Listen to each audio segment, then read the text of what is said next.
This episode, I'm joined by Mikkel Krause Frantzen to discuss his book, Going Nowhere Slow, The Aesthetics and Politics of Depression, alongside discussions on the work of Foster Wallace, Michel Houellebecq, and Mark Fisher. I'd like to say a big thank you to all my paid patrons and subscribers for making all of this work possible, and if you would like to support Hermitix or become part of the community, please find links in the description below. Enjoy. So, Mikkel Krause Frantzen, thanks very much for joining us on Hermitix podcast. Thank you. We are going to be discussing your book, which was published in 2019, I believe, so last year, Going Nowhere Slow, The Aesthetics and Politics of Depression, which was published by Zero Books, which is as you can probably tell by the title, it's a book dealing with the idea of depression in contemporary society, but it's viewing it through four sort of cultural outlets, I guess you could say. So the work of Michel Houellebecq, the work of David Foster Wallace, who I recently did an episode on, an artistic duo goes under the name of Claire Fontaine, and Lars von Trier's film Melancholia. And I sort of said to you that I sort of am more familiar with Houellebecq and Foster Wallace, but I hopefully will dip into the other two as well. But before we sort of dive into the book fully, just tell us a little bit about yourself and why it was how did this book come about? Why did you decide to write it? Well, I guess, when I finished my education at the University of Copenhagen, I was just, as most people do, I guess, just, going about trying to figure out what to do with my life and work-wise and all of that. And then I started doing a PhD on depression. And the reason I started doing that, or the reason that I found it important, was that, it was pretty obvious to me that the statistics are very clear on the increase in the diagnosis of depression in pretty much the whole world, but in particular in the Western part of it. So I was really curious to see, or to find out more about that fact, that more and more people are depressed or becoming diagnosed with depression, all around us, really. Also, of course, on a personal level, I guess most of us know people who are depressed who have been depressed. I myself had, I don't know, I still don't know if the proper English word is a postpartum depression for men or something like that. But anyway, when I became a father to a set of twin girls, I felt like shit for a year, basically. I was just exhausted and tired. I was basically unable, and I know this may sound harsh, and it is obviously also shameful saying it, but I couldn't really find any love for my own children. So I was really feeling depressed at the time. So there were several reasons for looking into this phenomenon, and to try to figure out the experience of depression on an almost phenomenological level. And I find that literature and culture more broadly are very apt at getting really close to the details and the feelings and the temporal experiences, for instance, that go on in depression. But I was also very keen on trying to take that experience of depression seriously, while also placing it in a broader historical, political, economic context. Because the more I looked into it, the more I found out that the dominant discourse, whether we're talking about the public discourse or the scientific discourse, is really, it's all about the individual. It's all about the private suffering of, or the personal pathology of various people. And it's, of course, remarkable to me that kind of thinking or framing the problem is still so very much in vogue, while it's so obvious that there are a lot of societal and political economic factors that feed into the phenomenon of depression. So that's, the rather short story of, the background for the dissertation that then gradually, luckily, turned into a book published. Yeah, I guess it's 2 years ago now, in 2019. Oh, yeah. Yeah, but yeah, time is weird in this COVID situation, isn't it? Yeah, time sort of.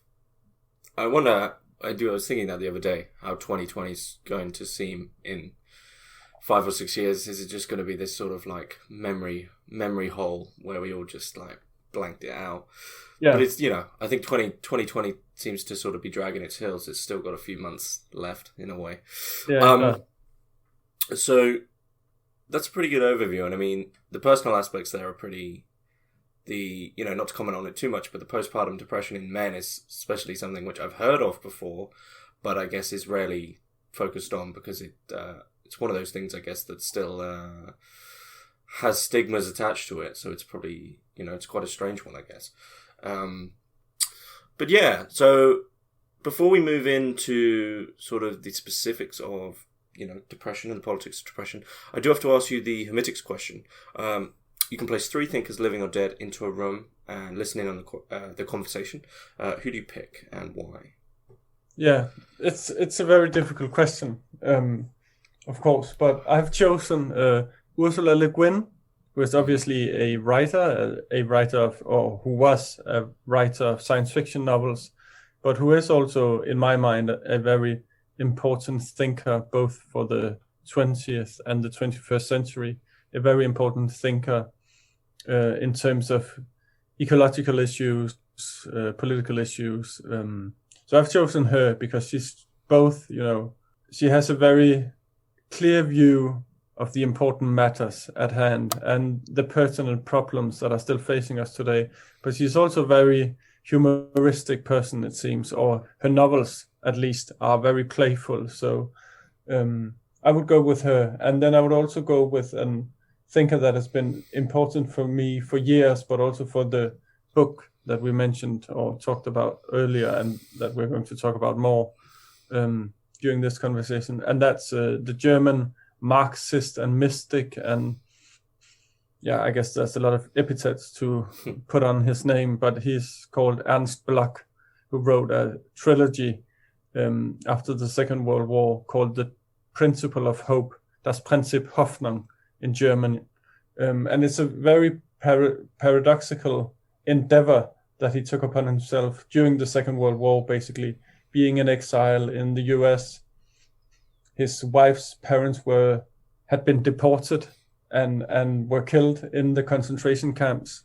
And he was just having a shitty life in the US. And then he decided to write a book about hope, which I find remarkable. And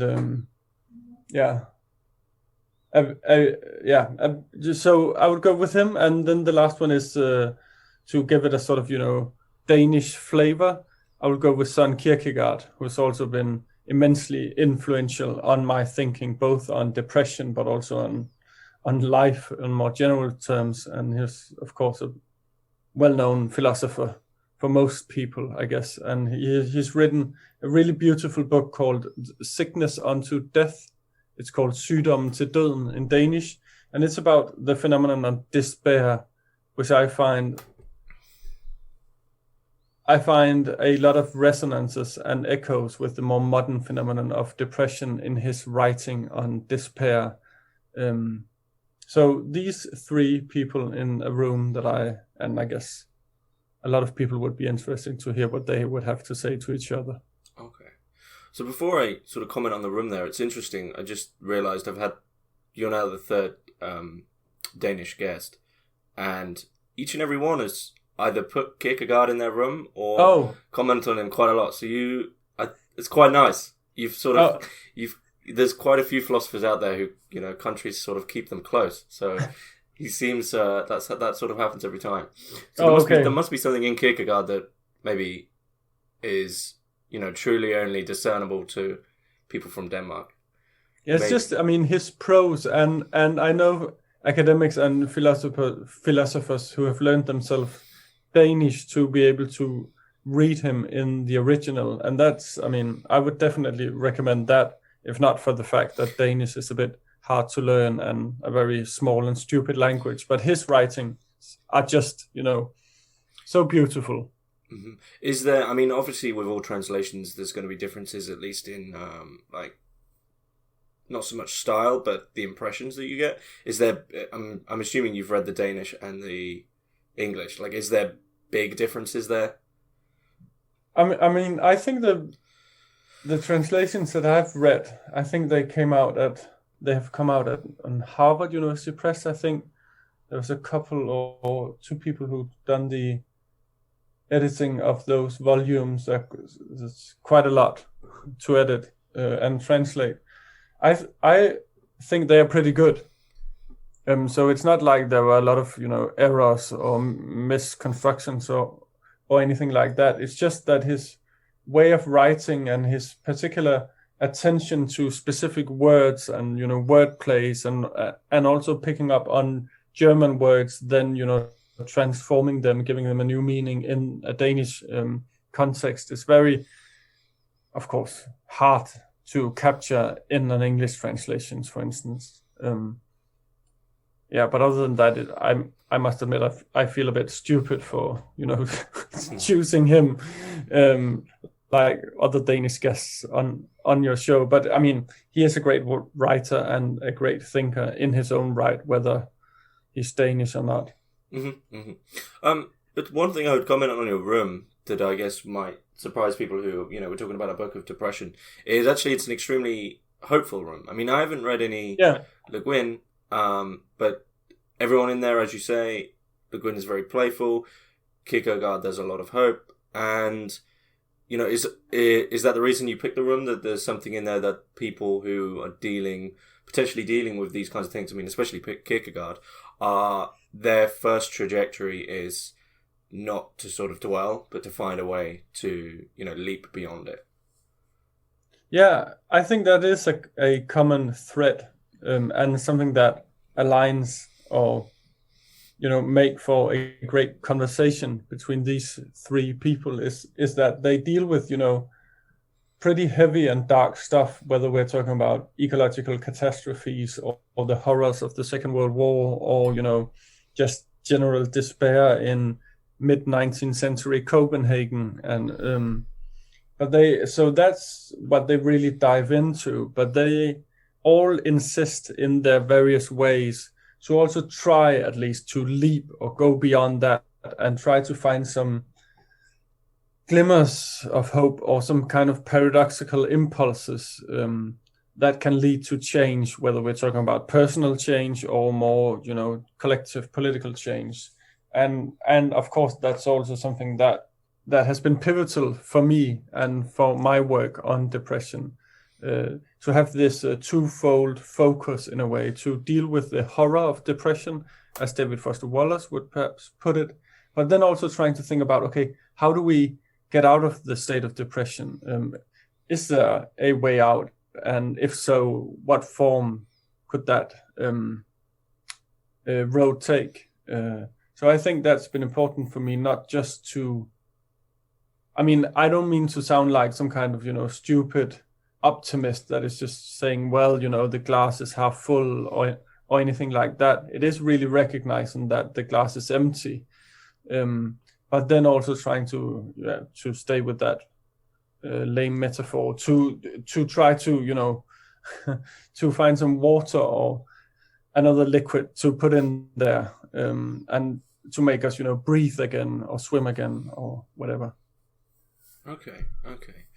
I mean, yeah, I think it's almost in a way a healthy room in a way. But I mean, diving straight into the notion of depression, I'm sort of hoping, I'm assuming you've read probably Mark Fisher's work, because when I thought of this first question, depression, I think Fisher puts it aptly as the slow cancellation of the future. When you're depressed or when you have depression, it's the future slowly becomes non-existent to the point where I've heard people say that they're surprised that they made it the next day. They've never, and it's strange, I've heard stories of people who come out of depressions who are sort of then completely existentially stuck because it's like a whole new mindset. They didn't ever think that the future would become a thing for them. So, what do you think sort of takes the place of, I guess you could, in quotes, the normal future for people who do have a depression, who are depressed? Yeah. Obviously, Mark Fisher is perhaps the single one thinker that has influenced me the most, and I think this is a good day to mention his name and to remember his work, because I think it's precisely on this day that he died in 2017, I think. So it's 4 years to this day. And it's strange to think about. And his work has meant so much to me and to so many people around the world. And his work obviously resonated so strongly with so many people, both on a personal and on a political level. And I, of course, picked up the idea of thinking about depression in terms of temporality, of thinking about depression as a cancellation of the future, but also of the inability to imagine the future, which is, of course, a very painful and personal experience for anyone who's been depressed. You know, lying in bed, you can't get out of bed, you're exhausted, but you're also unable to imagine that there will be anything else that this present state of affair, which is just hell on earth, basically. And you cannot imagine tomorrow, you cannot imagine the most immediate future. And I think what is lost there, I would put it in terms, and here I borrow something from a German thinker who's done work at the intersection of psychopathology and philosophy. He's called Thomas Fuchs, and he's written about the desynchronization that occurs in depression. And what that means is that what you experience in depression in terms of time is that time moves more slowly, or the future is cancelled. But that is, of course, immensely painful in itself. But what makes it even worse is that you are still able to see the world going, just continuing down the path all around you. You're still able to see people around you who are just continuing their lives. They're going to work, they're getting out of bed, and the clock and time works, perfectly for them. And it's just from 1 second to the next and from one day to the next. Whereas when you are depressed, you don't have that sense of, implicit temporality. You really have the sense that time has become explicit, as Thomas Fuchs puts it. And it's a very painful experience. And perhaps the most, of all the things that I've read, whether we're talking about fiction or poetry or, more scientific articles or in academic journals, it is that temporality that has struck me the most as an absolutely crucial thing to get my head around. So I would define depression as this sort of chronopathology, as an illness in and of time. And I think the state that you are in when you are depressed is a kind of negative internaty. It's a sense that this state will go on forever. There is nothing else than this eternal state. And that is why, as you mentioned, when people get out of that pathological state or very, despairing or depressive state of mind, it feels like a whole new world. And it's difficult to get out of depression, but it's also difficult on the other side, so to speak. And what I also think, and also speaking from personal experience, is that your memory also stops functioning the way it used to. So you can't really remember anything when you are depressed, but also when you are not depressed anymore, or when you are not as depressed as you have perhaps been before, you cannot really remember anything from that period of time. So, I just have, for me at least, I have just a almost total blank hole of 6 to 9 to 12 months where I'm really incapable of, remembering anything what happened during almost a year of my life with my children, basically. So I think there are a lot of interesting things to say about the relation between depression and temporality. And I think Mark Fisher was very good at describing those things, both, of course, from a personal point of view, but also trying to politicize that particular personal experience. Mm-hmm. Mm-hmm. I think the thing is as well is that, which is sort of the tough question that people are reluctant to tackle sometimes, is obviously we're having this discussion about depression. When I went into this book, was one of my first thoughts is, it's something I'm not a huge fan of his anymore, but Will Self talks about the internet in the way that the internet is never going to be your friend. It's always going to say that you should sort of stay on, and like Amazon will always just keep recommending you books. There's never going to be a point where anything on the internet is going to say, perhaps you should take a break. And it's sort of the same with depression. Depression is your worst, I think, what's that sort of small book? Depression is a Black Dog, I think it is. I can't remember. It's or My Shadow or something like that. And it keeps drawing you in. And it will always, it's always the thing which sort of says, keep trying, keep sort of dwelling in me. And, that's the thought was, obviously, I greatly enjoyed your book and I would recommend it to anyone. I'm not saying don't read it, but there's the question of, what is it to continually pry into these things if we're trying to get out of them? And some of the things you're using, especially Foster Wallace, I think he's someone who clearly, along with Mark Fisher, Foster Wallace really made it clear that he was striving against this straight away. There was no real dwelling in it in Foster Wallace, whereas Houellebecq, his latest book, I had to stop halfway because I just thought this is he really has drawn the line, and he is completely just defeated, in my opinion. So I mean, how helpful do you think it is to continually theorize on these things if you're trying to get beyond them or out of them? Yeah, I think there are different aspects to that. Really good question. I think starting with, first of all, when you are depressed, I think there's this demon that Wallace has also written greatly about, where you sort of, you cannot really escape the demon of negative thinking, and you just continue down the spiral or the black hole of, where you're just endlessly repeating the same dark thoughts or the same obsessive almost thinking patterns. And he's written about that in The Depressed Person, for instance, a short story.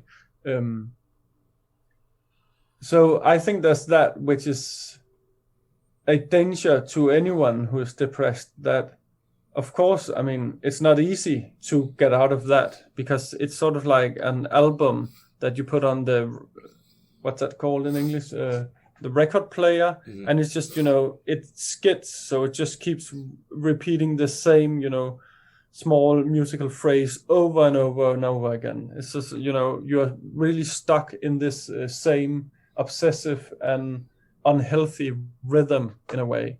And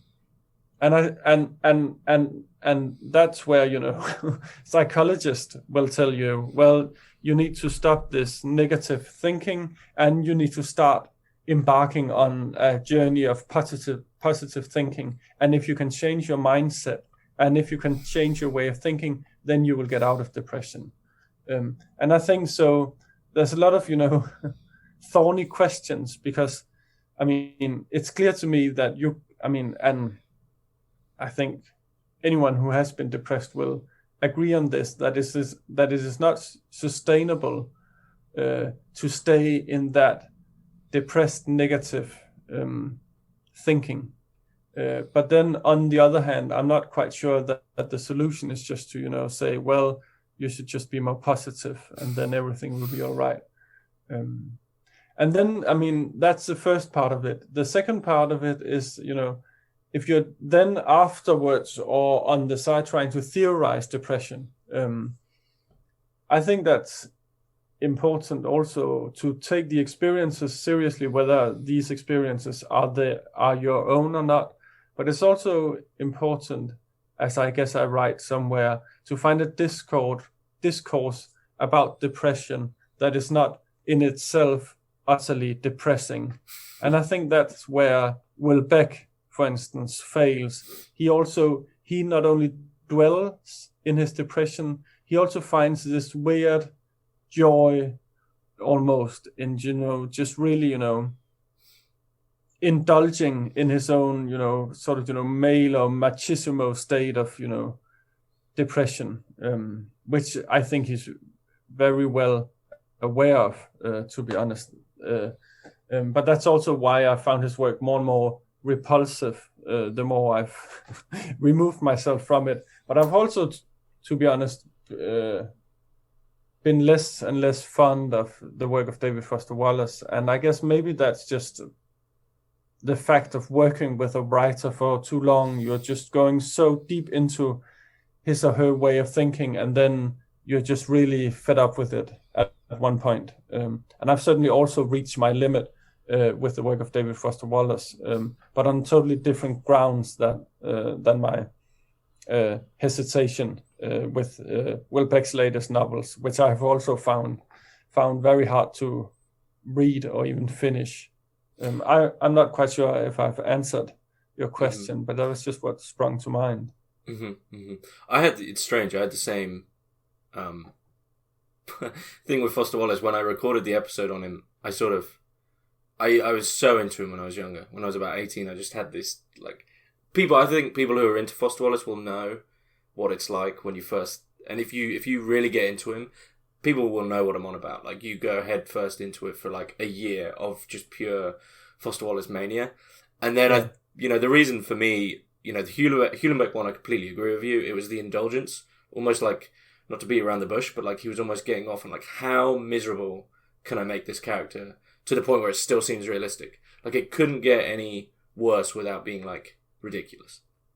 Foster Wallace, I guess for me, was that he seemed to indulge in his like over analytical thing. Like, he never stopped, and it was sometimes you just think, why have you gone like so minutely into everything here, which was always a frustration. So that was why I sort of got burnt out on Foster Wallace, because it just never stopped. It's just this constant churning mind. But I think it's also, just to add to that, I think there's, maybe 3 reasons for disliking the work of David Foster Wallace. One is that you are disliking him from the very beginning, saying this is just a work for the, young male people who are getting off on this very smart, great white male novelist from the US, another one of those.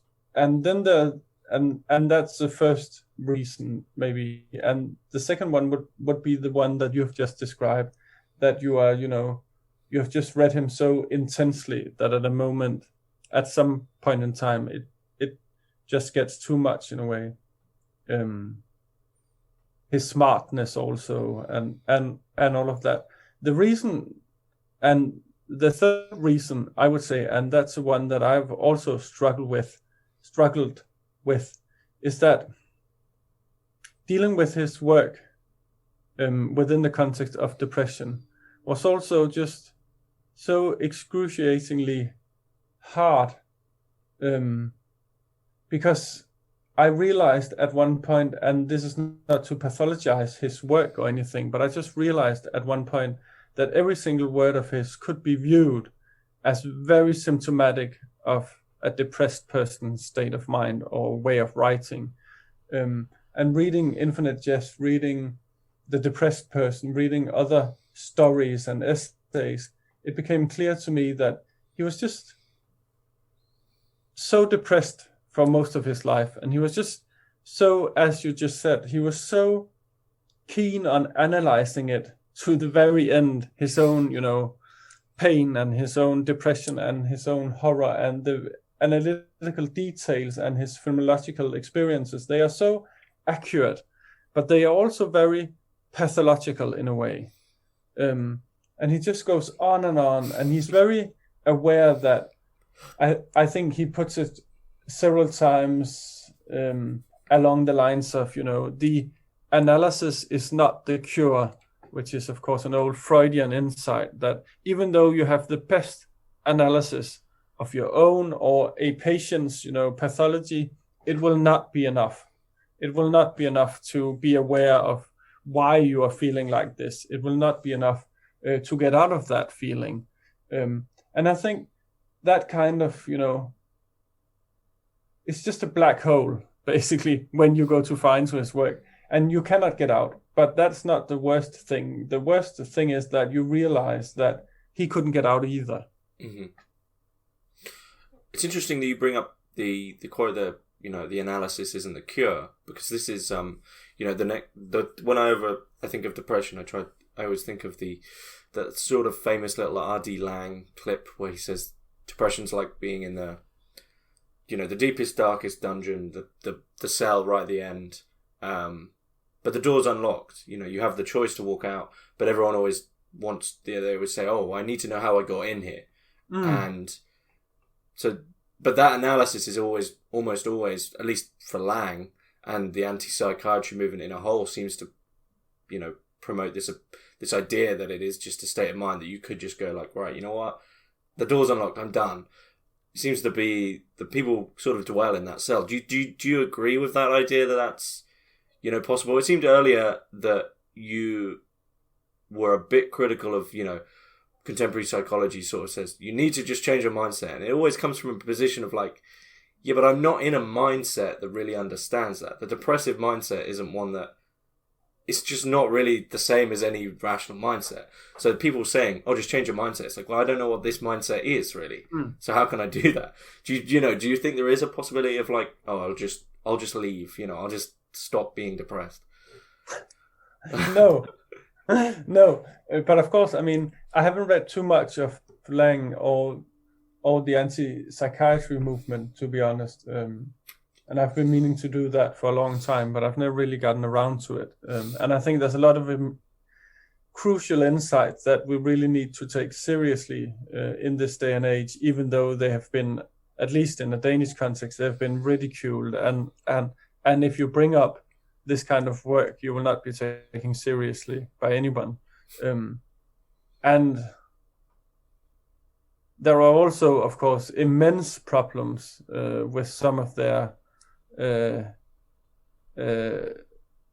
both writings, their theories of depression, for instance, but also their therapeutic practices, which have also, some of them, their own problems. And I guess I know what he was trying to say with that specific metaphor and saying, well, you're just in this dark room, but the door is actually unlocked. It is not like there's someone holding you in there or a guard standing outside. And what I think he's trying to get at is that kind of, what's the word in English? It's some kind of, the way that thinking reinforces itself, and the more you think about depression, the more depressed you will get, and so on ad infinitum, like the spirals that David Foster Wallace is also performing, but also representing. I guess that's what R.D. Laing is problematizing, and I think that's a good thing to problematize. The problem then today is in our contemporary society is that idea of just leaving the dark dungeon of depression of your own free will, or because you choose it, it has this, it has some negative connotations or some problematic, resonances with positive psychology, and with all these mainstream ideas, books at the airport or online guides to deal with your depression. And what they all come down to is that depression is your own responsibility. And happiness is also a choice, and you can choose to be happy. But that also means that if you are unhappy, it is also because of your own choosing. It is because you have chosen the wrong thoughts, or you have chosen the wrong way of living, basically. So I think that kind of infinite responsibilization of every individual in our society, that's the idea that we need to push most strongly against. That's the one we really need to be aware of, but also, criticizing forcefully, because I think that's the most dangerous idea within the therapeutic universe.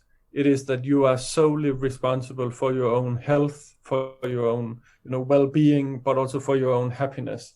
And which, as I just said, which means that you are also solely responsible for your own depression.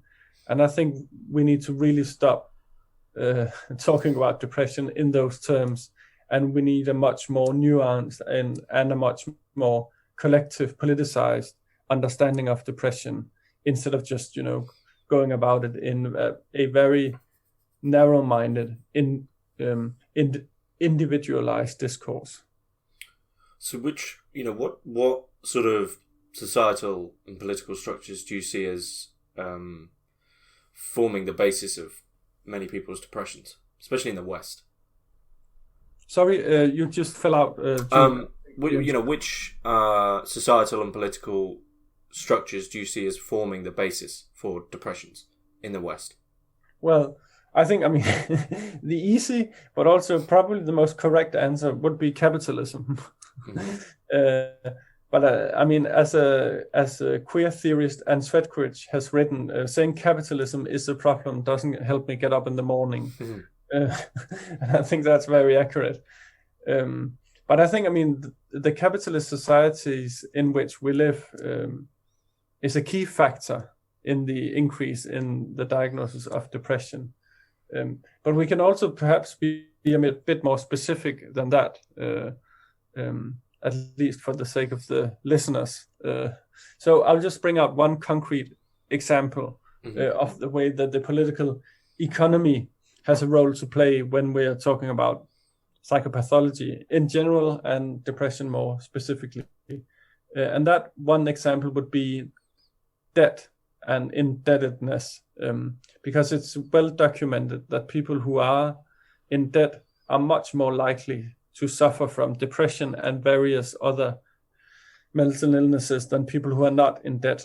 So that means that, when you lose your job, for instance, or you lose your home, or you lose your income, and you are forced to go into debt, or whether you are a student who takes on a lot of student debt, then you are much more at risk for suffering from depression, from anxiety also. So I think, I'm not saying that, okay, if we just abolish capitalism, then we would have no more depression, no more suffering, no more mental illnesses. I think Le Guin is also very good at showing that even on the most utopian planet, there will still be problems there. There will still be problems, of course. But I do think, if we imagine, and that's not that difficult to imagine, that we abolished debt, or and all those movements that have also arisen during the last decades, movements that call for the abolition of debt in general, but also student debt in particular. I think that would be immensely helpful in terms of psychopathology and mental health. I think that would mitigate a lot of psychological problems, to be honest. There are all, of course, other factors to be discussed as well, but I think I'll just stick with that particular relation between debt and depression.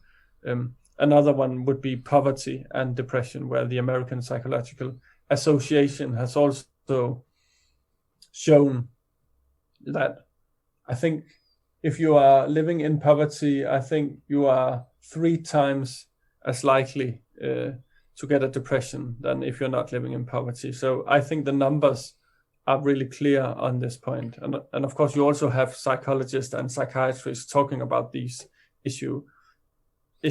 It is not as if every single one of them is promoting this individual uncontextualized version of depression. But when you look at the diagnostic manuals, for instance, but also the public discourse online or in newspapers, it is, a very, very specific way of dealing with mental illness. And it is dealing with depression without any context whatsoever. They are solely looking in those diagnostic manuals at symptoms, and then you can list them and you can cross them off. That's not a word, I guess, in English, but I guess you know what I mean. Mm-hmm. Tick them off, and then you'll get the diagnosis or not, without any regard for, the more contextual matters that obviously play into potential depression, whether that's because you've lost your job, whether that's because you are in a job that you really, really hate, whether it's because you are sent home from COVID-19, whether it's because of, ecological catastrophe, whether it's because of poverty. There are so many factors that needs to be taken into account here. Do you, it's interesting when you're talking about poverty, do you think that it's primarily to do with one's, empirical reality, the fact that they literally don't have enough, income or money? Or do you think it's to do with their conception of themselves in relation to that poverty? Steinbeck sort of famously said that, it's a nation of temporarily embarrassed millionaires. This idea in capitalism that, especially with today, it's been talked about to death, but with social media and seeing you are sort of bombarded with people who are extremely well off. Do you think it's more to do with one's, people may just have a little, enough to get by, but which might be fine, but because they see their reality in a certain sense, they're not as they should be. Do you think that plays a larger factor, or do you think it is just more the empirical reality? No, I think it's both. Mm-hmm. I think it's both let's call it the economy, as if that thing exists, and then talk about ideology, or let's talk about morality or norms on the other hand. And I think both are important, and perhaps equally important. I'm not quite sure which one is more important, but that's not really important. But what is important is that, and I've written about this in an essay for Los Angeles Review of Books, that kind of double injury that capitalism inflicts on depressed people. They make them feel depressed, or capitalism causes depression, but then it also makes people feel bad about feeling bad. And that kind of double injury is very, very specific, I would say, to not only capitalism, but also neoliberal capitalism. That way of making you feel like shit, but then also making you feel responsible for feeling like shit. Or making you,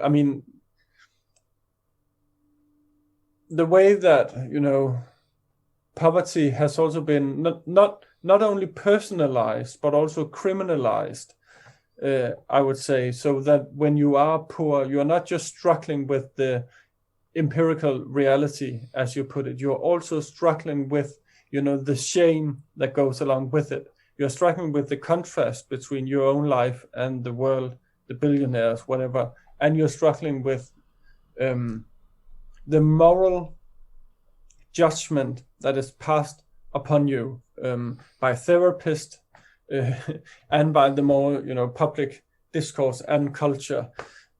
I think that's obvious that both dimensions are at work. Mm-hmm. So it's a reality where not only, do you not like it, but you have to be happy about. Not only are you in a bad situation, but you have to be happy about being in a bad situation.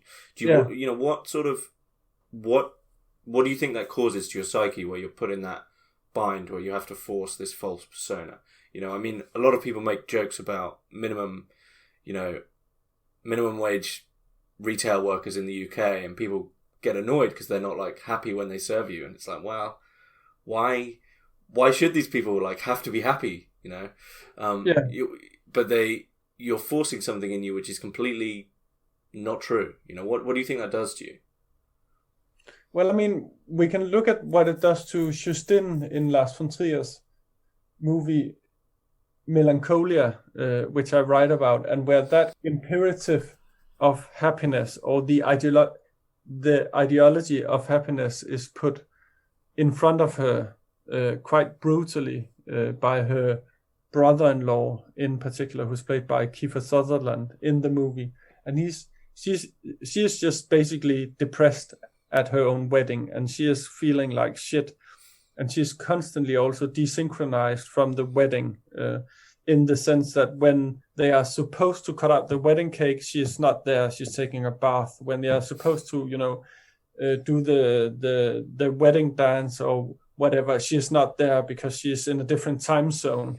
And then her brother-in-law is just constantly constantly bombarding her with, demands of her being happy. Why are you not happy? You should be happy. You have no right to be unhappy. I think it's also formulated in the movie. And I think, what it does to her is that it just forces her to go deeper into her own depression. It just forces her to be even more alienated than she was to begin with. And that first alienation was quite strong to begin with.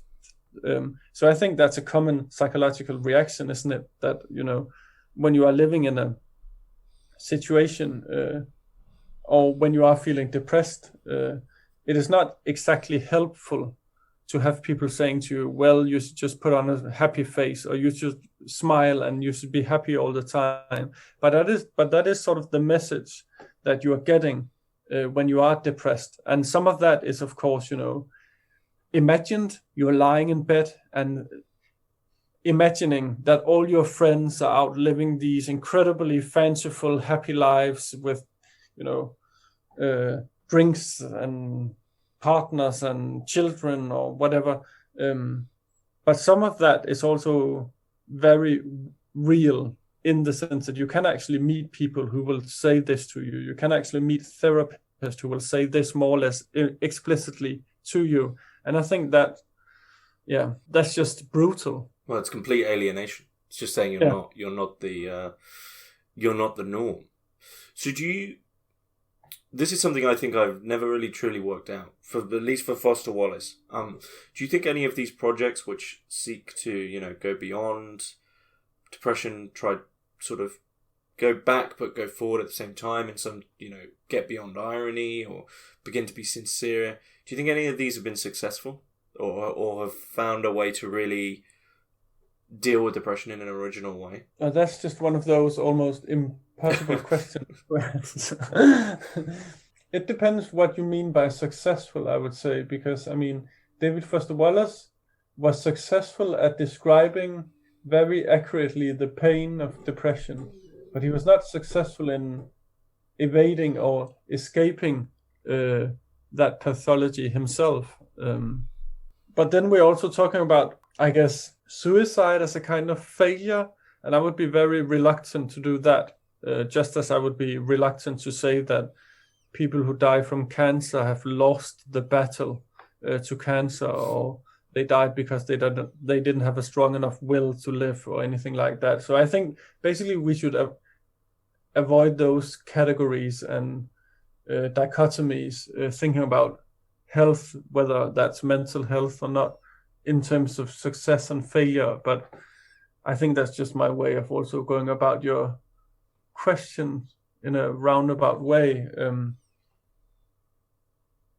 I think David Foster Wallace's work has been successful, if we should use that word, in terms of describing the illness, but also in terms of trying to get a more public or maybe collective sense of what it means to be ill or mentally ill in this specific way. I also think that the work of Mark Fisher has been incredibly, again, successful in square quotes, in terms of collectivizing and politicizing the understanding of mental health and depression.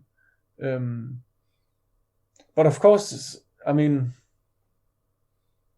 it is not that easy as a writer or as an academic or as a thinker or an intellectual it's difficult enough to describe depression accurately, but it's a completely different thing to then be able to suggest some kind of cure, to be able to actually do something about the collective problem of depression, to be able to actually do something about the increase or the explosion of depression diagnosis.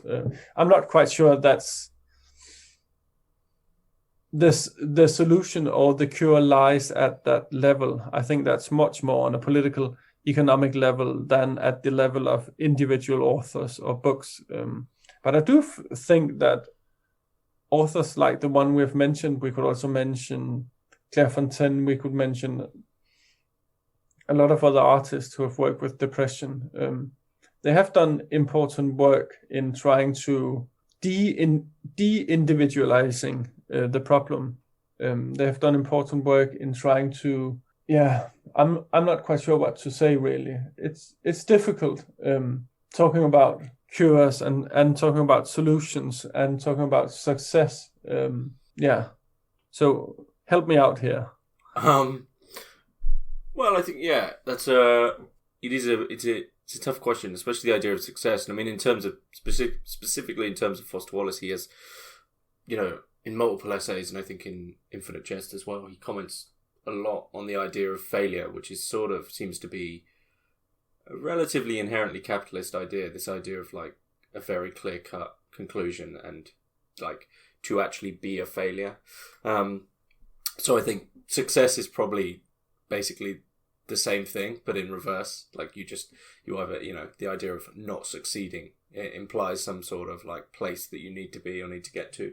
So I guess it's a big question to ask. But what do you mentioned that you think these would change at a political level.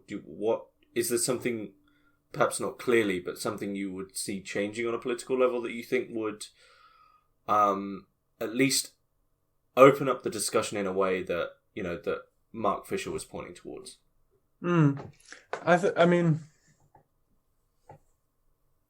when we're talking about Mark Fisher, I also really feel like quoting Beckett, where he says at one point that if I have to hear that Beckett quote, fail again, fail better, go on, or something like that, I'll just, go insane, basically.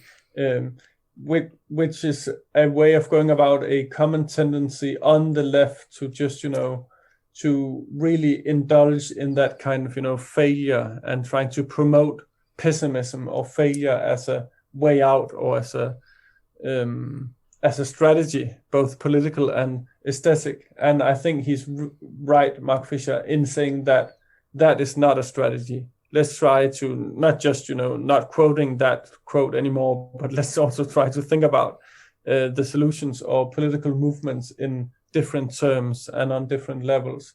And what I have seen lately, at least in Denmark, which is the context that I know the best, is that there is an artist called Jacob Jacobsen who has tried to create alternative institutions beyond the field of psychiatry. So he was depressed. He has been hospitalized several times. And when he has been out of hospital, he has done very activist, artistic work on asylum seekers and camps in Denmark. But then the last time that he got out of the hospital, he thought about trying to create different spaces for depressed people to meet and to take care of themselves, but also take care of each other. So I think that is one start, at least, to create spaces of therapy, if we are allowed to use that word in Honest, and to try to think beyond the institutional domains that we know too well, in a way, the domains of the psychiatric ward, for instance, the domain of the psychological therapeutic conversations, all of those that are not, evil or necessarily unhelpful, but I think there's a really very basic acute need for other forms of therapy, for other forms of treatment, in a way. And I think those small steps and small collective movements should not be written off for not just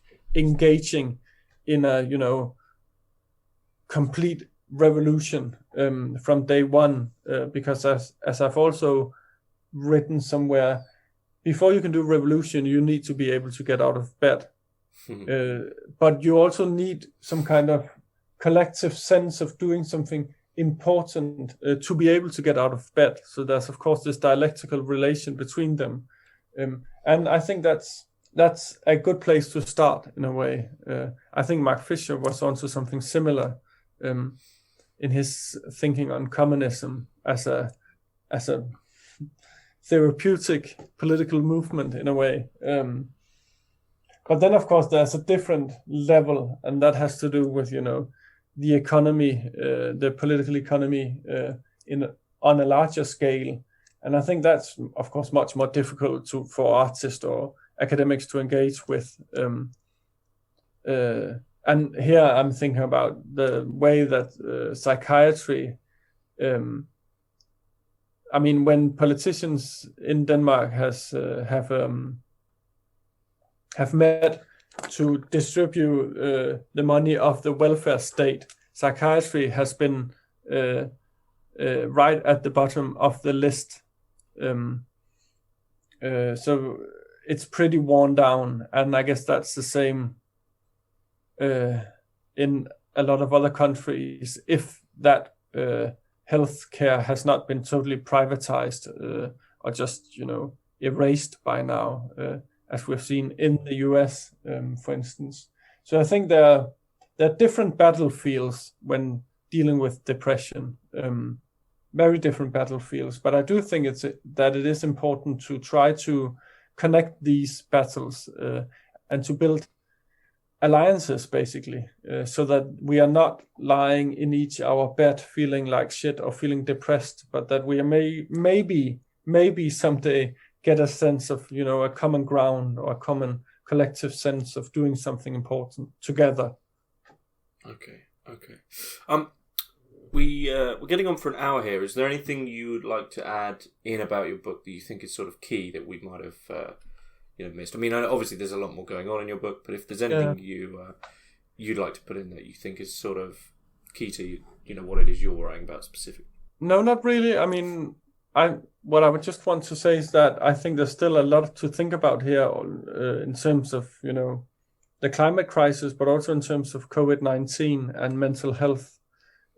On the one hand, taking those issues seriously and really trying to think about, okay, what is the psychological effects of global warming? What is the psychological effects of, being in a lockdown, sitting in front of your screen for a year or so, not seeing any people at all? Taking that experience seriously and the pathologies that may arise, but also avoiding, on the other hand, as Nicholas Rose has pointed out, avoiding all this talk about mental health epidemics and all of that, because there's also this tendency to exaggerate mental health issues and talking about those issues in pandemic or epidemic terms. And I think that's a danger to be avoided. So I think there's a lot of complicated issues still to be worked out on a both theoretical or practical level. And I hope that I've dealt with at least some of them on a very sensitive level in my book. But there's still more to be done for sure. Okay. Whereabouts can we purchase your book? I think in bookstores it should be available, but they have closed. They are closed at the moment, right? So I guess it's available online for those online retailers that are still, distributing books. The company that should not be named, I guess it's available there. But let's try to avoid that particular company. And try to figure out where to get our books elsewhere, whether that be my book or other books. But I do think it is possible to order it online. Okay. And I guess from the Zero Books or John Hunt Publishing homepage, it is possible to order it directly from there. And I think that would, yeah. Okay. Are you working on anything at the moment? Have you got anything planned or? I've just written a small book in Danish, a small, I don't know if playful is the right word, but a small book on ecology and culture and on the specific concept of what I call the hyper-abject. Timothy Morton, the ecological thinker, has written about the hyper-object. And I try as a way to pick up on that notion, but also to criticize it and nuance it, to write about the hyper-abject. And it's been a really fun book to write, and it's not written, it's coming out in a few weeks on a small publishing house in Denmark. So it's also in a very liberating manner, not concerned with conforming to academic standards and, the slowness of the whole academic machinery, whether we're talking about academic monographs or articles. So I've written about that, and I have a project lying that's on a project on the relation between finance and fiction, or between financial capitalism and literature. And it's specifically about the financial thriller of the 1970s, where that colorful, cheesy genre arose. So that's also something I look forward to working on when homeschooling has ended and COVID-19 has gotten a little bit better and all of that. But it's not a lot of work that's being done at the moment, that's for sure. Okay, sounds very good. Seems like a good place to finish up. Mikkel, thanks very much. Thank you. Thank you for having me.